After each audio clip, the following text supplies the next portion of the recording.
This story explains my interest in videography and how I got started. In the late 70s, videotape hit the consumer market and cameras and VCRs became popular.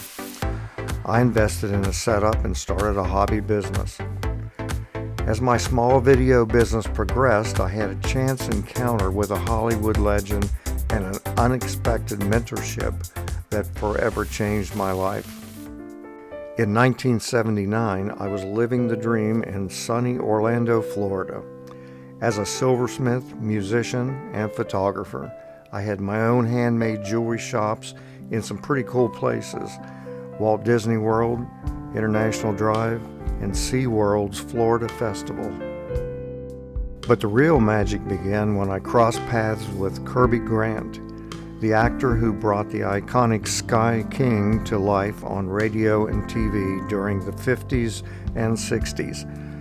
He was no stranger to the silver screen either, having appeared in many films in the 40s.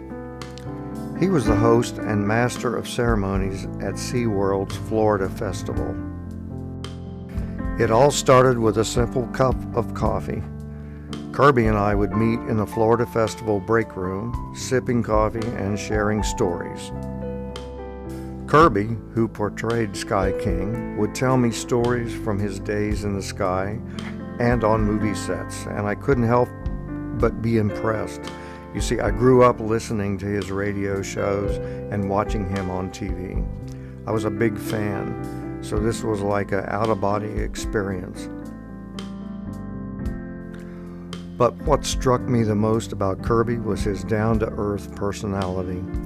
He showed a genuine interest in my adventures, particularly my passion for music and photography. Then, one day, something amazing happened. After several months of break-room coffee sessions, Kirby made me an offer I couldn't refuse. He offered to mentor me on a special video project. We would bring a group of kids to Florida Festival for a day of fun, and I would capture it all on videotape for my show. Kirby, with his wealth of experience, would guide me through the entire production process. Consumer video was just a new thing at that time, and he knew I only had amateur equipment, but that didn't bother him. I think he enjoyed the challenge. The adventure was on. I made sure my own young daughters were part of the group, and together we embarked on a journey of pre-production excitement and a day of unforgettable video shooting. The laughter of the kids in the shops, the food and shows in Florida Festival made for a magical experience. We topped the day off with lunch and an interview with each of the kids. Okay, well, now that we've got our food, what do you think of Florida Festival? It was great. Did you like it? Huh? Well, this is the place for the good guys, huh? Mr. Grant, in your movies, did you always play the good guy? Play the good guy? Yeah. Yes, except for one Sky King episode where I played a look-alike, and I was the very bad guy. He looked just like me. He wasn't nearly as nice. Always the good guy.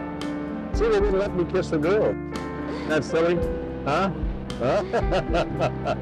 Mr. Grant, Okay. in your movie, The Runaway Truck, did you really parachute out of the A sun? runaway truck? And you want to know if I parachuted out of the airplane? Gosh, that should be a trade secret, shouldn't it? But no, somebody else parachuted out of the airplane. However, they dropped me from a 30-foot platform in a parachute. And I miscalculated and hit the ground on my side, and I was black and blue from my ankle here up to here. That wasn't funny. It hurt. Yeah, but no, I did a lot of my own stunts, but I had good stunt people. They made me look awful good. Mr. Grant, how did you get started in the movie business? How did I get started in the movie business? Well, years ago, when I first started out, I was a concert violinist. And then from there, I started to do some singing and some acting in radio. And then I went to Hollywood, still in radio, on staff at a big radio station. And then I sang for a lot of the stars in motion pictures that couldn't sing. You know, they had somebody under contract, they're paying them a big salary, and they couldn't sing. So they had me sing, and they were on the screen singing with my voice, you know. But then the war came along, and I went into the service, and when I came out, long time ago, 1945, World War II, I went under contract to a studio, and that's when I started motion pictures. And then television right after that. Is your sandwich any good? You're not eating, you're talking. Mr. Grant, could you tell us what it is like to work here? Here at Florida Festival, it's a ball. Can you imagine being paid to do what I do? Meet the people and have fun with kids like yourselves, and eat all this good food, and it's more fun, and I can hardly wait to get here in the morning and go home late at night. You know, it's like having Santa Claus all day long every day, isn't it? Huh? Would you like that? I'll bet you would. How long was the Sky King show on television? Let's see. We started in 1952, long before any of you were born. And then we went to CBS Network in 1955, and we were networked through 1967. And syndicated after that. That means we are in individual stations around the country, you know. And in foreign countries, like in Japan. I'll never forget one time in Japan, when they first started our show over there, Dan Blocker, you know who he is, don't you, from Bonanza? Yeah. The great big guy. Well, poor Dan is no longer with us, and he was a good friend. But we were in Japan, and we were sitting in the hotel room watching our respective shows with a Japanese voice track.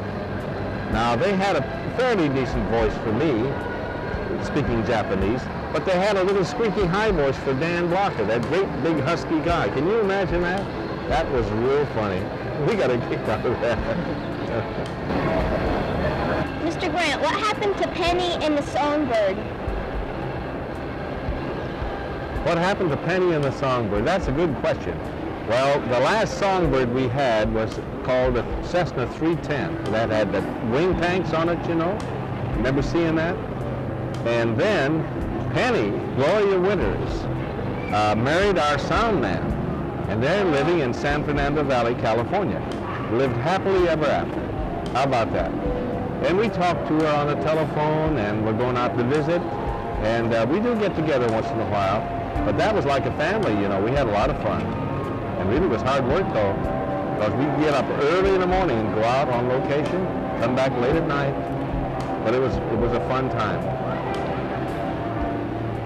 Mr. Grant, thank you for a fantastic day at Florida Festival. Well, I am so happy you came. Come back again, will you? Mm-hmm. And how did you like the food? Was it good? It was good. Well, that is terrific. Well, next time you come back, we'll try something else. How about that? Because we could eat our way around here. How did you like the hamburger? Huh?